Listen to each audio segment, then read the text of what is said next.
documentación, hemos tenido también una posibilidad de hacer una investigación.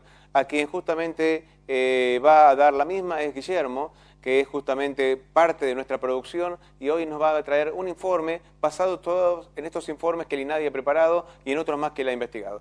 Así que, bueno, Guillermo, ¿qué tal? ¿Cómo estás? ¿Qué tal, Gabriel? ¿Cómo estás? Buenas tardes a todos. Muchas gracias y bueno, está en vos la palabra ahora.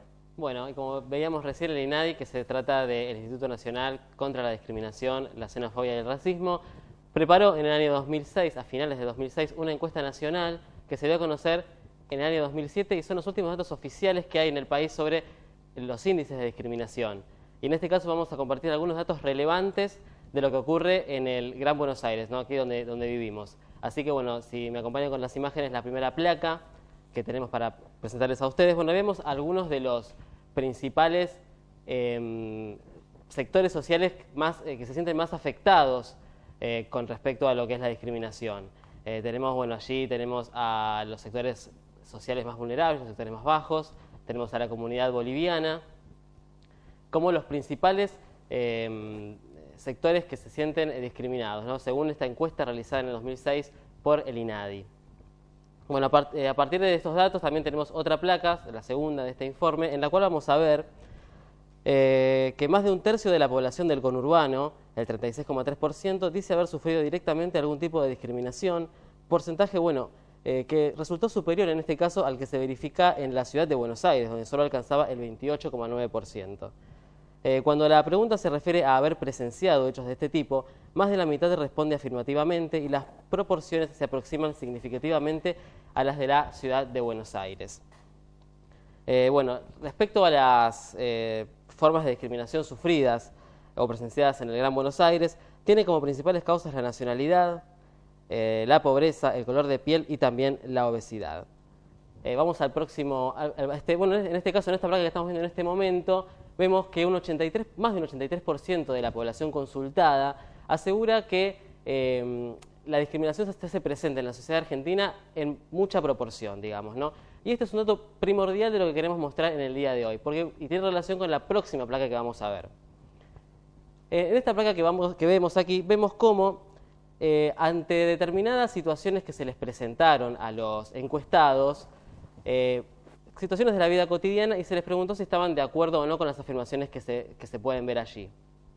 Como por ejemplo, bueno, estas situaciones que pueden darse en la vida cotidiana, como por ejemplo el tema de que los trabajadores extranjeros vienen al país y sacan el trabajo a los trabajadores argentinos, en las cuales, bueno, la mayoría de la población, como vemos allí, se mostró en desacuerdo con esta afirmación.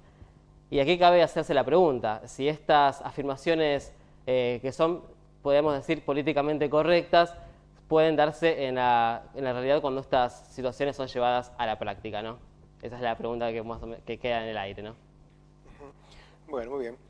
Muchas gracias por el informe, creo que ha sido muy completo. Estamos justamente disparando esta información en función a la realidad de la sociedad que nos toca vivir, ¿no? ¿Qué opinas de esto que escuchaste? Sí, esto me remitía un poco a las realidades, como vos decís, que nos toca vivir. Yo acá traje un informecito que no se puede leer, es cortito. Dice, hablando de los pibes, ¿no? Hablando de los pibes discriminados en la calle y de todos estos preconceptos, como decía Guille, por ejemplo, de los trabajadores extranjeros y qué sé yo. Acá hay como todo también, hoy por hoy en nuestra sociedad, esto que el pibe morochito con la gorrita, delincuente, ¿no? Y yo, que trabajo en los barrios, sé que no es así y tengo chicos divinos, amorosos, que estudian, que son de familia, ¿no? Y acá dice esta revista que lo saca una organización que se llama Red por Derechos, dice Barrio Bajo Sospecha. Barrio bajo es tu barrio y el mío. Barrios bajo sospecha del color de tu piel, tu pelo, tu ropa, de vos y de mí. Como vivís acá, algunos sospechan que no querés o no sabés trabajar.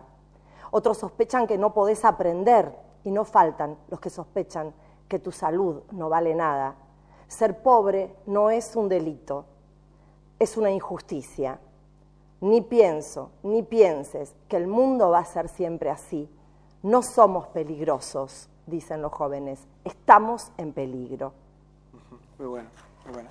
Bien, Bueno, estamos justamente acercándonos mucho a la información y justamente lo que estamos compartiendo. Esto obviamente hace a un montón de información que estamos recopilando. Esto es parte de la vivencia, esto es parte de la cotidianeidad, en el día a día. A veces lo que no hacemos es parar la pelota y detenernos a pensar qué es lo que nos pasa. Y justamente hoy estamos haciendo eso. ¿Qué nos pasa a aquello que lamentablemente hasta nos acostumbramos, ¿no? ¿Sí? Como por ejemplo los chicos que tenemos en el centro de Moreno durmiendo en la calle. Bien. Ya pasó a ser parte de nuestra cultura, de nuestra costumbre, y a veces no lo vemos. Los miramos, pasamos y el pibe está tirado ahí, o los que duermen enfrente de la municipalidad, que duermen sobre una parte donde hay un transformador eléctrico, que ustedes saben que eso es cancerígeno, pero los chicos duermen ahí porque está calentito. Bueno, es parte de nuestra cotidianidad, lamentablemente. Nos tenemos que hacer cargo todos. No nos acostumbremos, tratemos justamente de señalarlo y en la medida posible estar acá hablando de esto justamente para generar conciencia, ¿no? Sí. Bueno, amigos, estamos recibiendo más información. He recibido también al 6450-64 un mensaje que Griselda, ya te lo estoy contestando luego de una muy breve pausa donde seguimos psicologiando. Ya volvemos.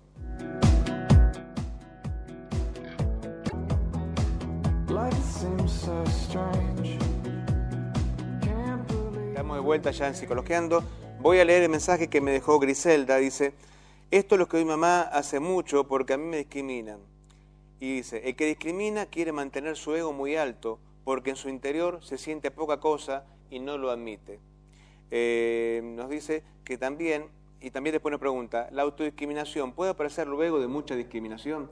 Bueno, Griselda del barrio San José se ha comunicado desde 1450-64, te agradezco tu comunicación. Y lo que tu mamá dice, obviamente sí, lo enfatizamos.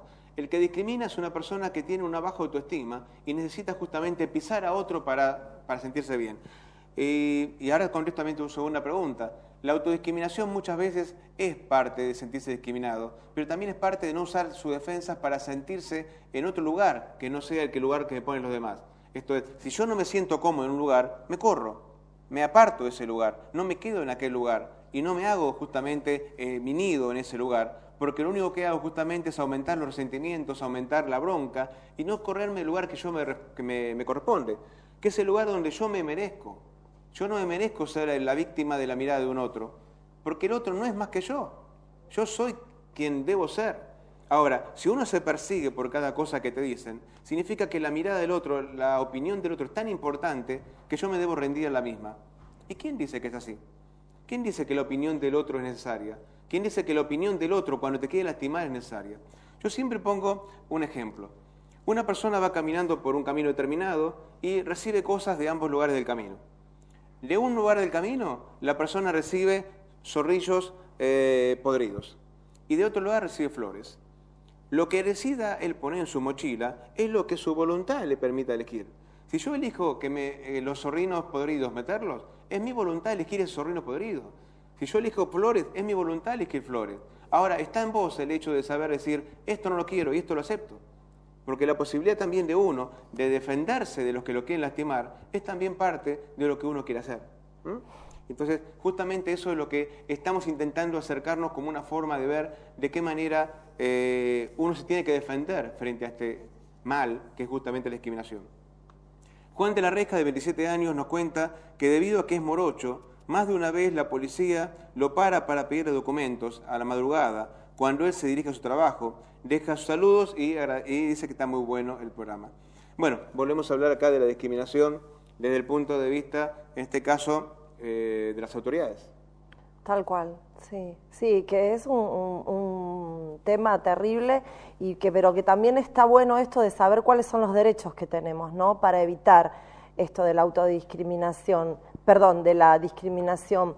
Por ejemplo, los chicos tienen que saber de que, bueno, en este caso Juan tiene la suerte, le piden los documentos, se los tiene que mostrar, se tiene que comer ese garrón, digamos, pero puede seguir. Pero hay casos que realmente hay chicos que están en una esquina y por estar en la esquina, ser morochito y tener la gorrita, los levantan, o sea, esto es algo que también está bueno, que los chicos tendrían que saber, que tienen derechos, que si ellos están con el documento, nadie los puede levantar. O sea, legalmente no se los pueden llevar por averiguación de antecedentes, por ejemplo. O sea, hay un montón de datos de que habría que difundirlo a través de la educación, volvemos, ¿no? Sí. Al tema de la educación. Yo creo que la educación es una base fundamental de un montón de cosas que están pasando. Responsabilidad que tenemos los docentes.